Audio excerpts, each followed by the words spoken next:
Hello friends, good morning to everyone. Welcome to my channel. ఈరోజు నేను healthy రెసిపీతో వచ్చేసానండి. ఈరోజు మార్నింగ్ నుంచి నేను లంచ్ వరకు ఏం చేస్తానో చూపిస్తాను, వచ్చేసేయండి.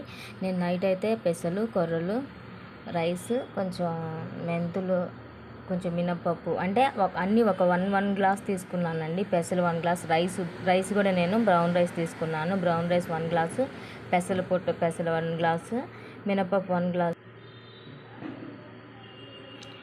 మొత్తం శుభ్రంగా నానబెట్టాను నైటు. వాటిని కడిగి 2-3 టైమ్స్ కడిగి వాటిని నేను మిక్సీ పట్టుకున్నాను. కొంచెం మెంతులు కూడా యాడ్ చేశాను. అన్నీ అయితే నేను రైస్తో సహా గ్లాస్ తీసుకున్నాను. కొర్రలు ఒకటే హాఫ్.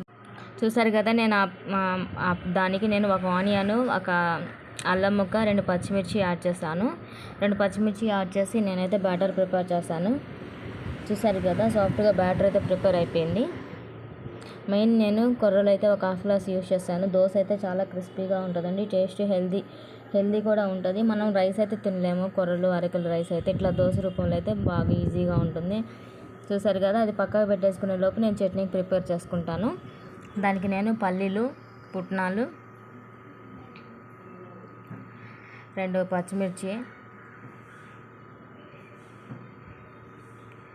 పచ్చిమిర్చి కొంచెం మా వాళ్ళు తక్కువ తింటారు, నేను అందుకోసమని కొన్ని 2-3 వేస్తాను పచ్చిమిర్చి, కొంచెం జీలకర్ర. ఇవన్నీ ఇంగ్రీడియంట్స్ ఎందుకు వేస్తాను అంటే, నేను పోపు వేయను అనమాట. పోపు వేయకుండానే బాగుంటుంది ఈ చట్నీ. కొంచెం కొత్తిమీర, కరివేపాకు, జీలకర్ర, కొంచెం ఆయిల్ యాడ్ చేసుకొని ఫ్రై చేసుకోవాలి బాగా. మరి మాడిపోయి ఫ్రై చేయాల్సిన అవసరం లేదు. కొంచెం ఆయిల్ యాడ్ చేసుకొని దాన్ని బాగా కొంచెం కలర్ చేంజ్ అయ్యేంత వరకు ఫ్రై చేసుకోవాలి. చూసారు కదా, ఇంకొక 2 మినిట్స్ వేగితే సరిపోతుంది. ఆల్మోస్ట్ రెడీ అయిపోయింది.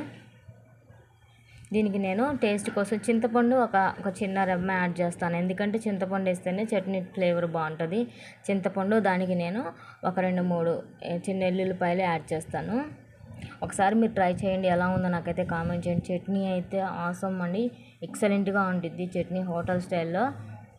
చూసారు కదా, ఇట్లా అయితే ప్రిపేర్ చేసుకున్నాను. చట్నీ రెడీ అయిపోయింది.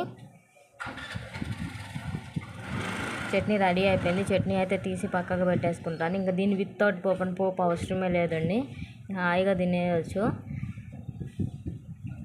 అంతలోనే చట్నీ అయిపోయింది కదా, నేను దోశ ప్యాన్ పెట్టేసుకున్నాను. ముందు మనం బ్యాటర్ ప్రిపేర్ చేసుకున్నాం కదా, దోశ ప్యాన్ పెట్టుకొని ఒక ఆనియన్ తీసుకొని మొత్తం ఫస్ట్ ఆనియన్ తోటి స్ప్రెడ్ చేసుకోవాలి. ఆయిల్ వేసుకొని కొంచెం ఆనియన్ రుద్దితేనే ప్యాన్ పైన దోశలు బాగా వస్తాయండి. చూసారు కదా,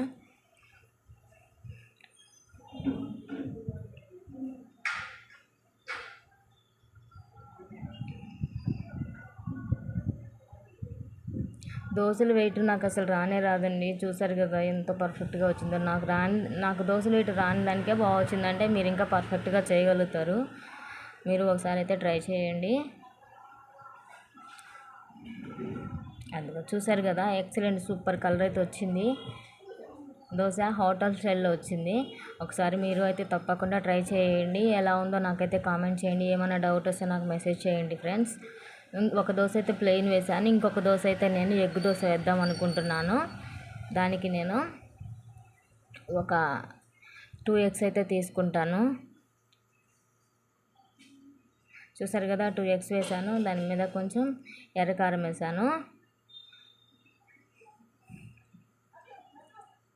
ఎగ్ దోశ ఎవరి స్టైల్లో వాళ్ళు వేసుకుంటారండి. నాకు పొద్దున్నే ఈజీగా అయిపోవాలి, మార్నింగ్ టైం లేదనమాట. అందుకోసం అని చెప్పేసి ఇలా స్ప్రెడ్ చేసేస్తాను. దాని మీద కొంచెం ఎర్రకారం వేసి 2 ఎగ్స్ వేసాను. అంతే, సింపుల్ ఎగ్ దోశ అయితే అయిపోయింది.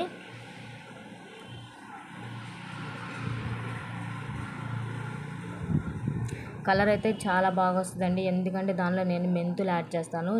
ఎప్పుడైనా కానీ మెంతులు అనేవి హెల్త్కి చాలా మంచిదండి. మీరు దోశలో కానీ దేనిలోనైనా యూస్ చేసుకోవచ్చు అండి. మెంతులు పొద్దున్నే నైట్ నానబెట్టేసుకొని మార్నింగ్ ఒక గ్లాస్ వాటర్లో మెంతులు వేసుకొని తాగినా కూడా హెల్త్కి చాలా మంచిది.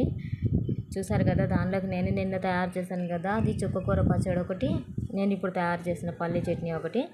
అంతలోకి నేను పిల్లోడు బాక్స్ కోసం నేను ఎగ్ టమాటా కలిపి రైస్ ప్రిపేర్ చేస్తున్నాను. ఆనియన్స్, పచ్చిమిర్చి, పోపు దినుసులు అన్నీ వేసుకొని దానిలో ఒక ఎగ్ వేసానండి. ఎగ్ బాగా ఫ్రై అయిపోయిన తర్వాత దానిలోకి ఒక 2 టమాటోస్ అయితే కట్ చేసి వేసాను. చూసారు కదా, 2 టమాటోస్ వేసాను. ఒక బాక్స్ రైస్ కోసమేనండి, ఆల్రెడీ రైస్ ప్రిపేర్ చేసుకుంటాం అన్నమాట. ఇట్లా పోపేసేస్తాను. చూసారు కదా, టమాటోస్ వేసాను. దీనికి నేను ఫ్రెష్గా ప్రిపేర్ చేసిన అల్లం వెల్లుల్లి పేస్ట్ అయితే ఒక చిన్న స్పూన్ యాడ్ చేశాను. అంటే ఆఫ్టర్నూన్ లంచ్ కదండి, నేను ఏదైనా కర్రీ వేస్తే చప్పగా అయిపోతున్నాను అని కొంచెం అల్లం వెల్లుల్లి పేస్ట్ యాడ్ చేస్తాను. ఎక్కువగా యాడ్ చేయను, పిల్లలకి అంత మంచిది కూడా కాదు అల్లం వెల్లుల్లి పేస్ట్. నేను కొంచెం యాడ్ చేస్తాను. దానికి నేను కొంచెం వేగిన తర్వాత, పచ్చివాసన పోవాలి, అల్లం వెల్లుల్లి పేస్ట్ వేగిన తర్వాత దానికి కొంచెం సాల్ట్, కొంచెం పసుపు యాడ్ చేశాను. చూసారు కదా, ఆల్మోస్ట్ రెడీ అయిపోయింది బాగా. దానికి నేను ఒక చిన్న స్పూన్ కారం అయితే యాడ్ చేశాను. కారము, ధనియాల పొడి అనేది మస్ట్గా యాడ్ చేయాలండి ప్రతి ఒక్క కర్రీలో. నేను ధనియాల పొడి ఎలా ప్రిపేర్ చేస్తానంటే, మెంతులు, జీలకర్ర, ధనియాలు శుభ్రంగా ఫ్రై చేసుకొని పౌడర్ అయితే రెడీ చేసుకుంటాను. అదే యూజ్ చేస్తాను అన్ని కర్రీలో. ధనియాల పొడి అనేది కర్రీలో వేయటం వల్ల పిల్లలకు డైజెషన్ ప్రాబ్లం ఉండదు, ఫుడ్ అయితే ఈజీగా డైజెస్ట్ అయిపోతుంది. చూసారు కదా, దానిలోకి నేను కొత్తిమీర యాడ్ చేశాను. రైస్ అయితే రెడీ అయిపోయింది, టమాటా ఎగ్ రైస్ అయితే. Thank you.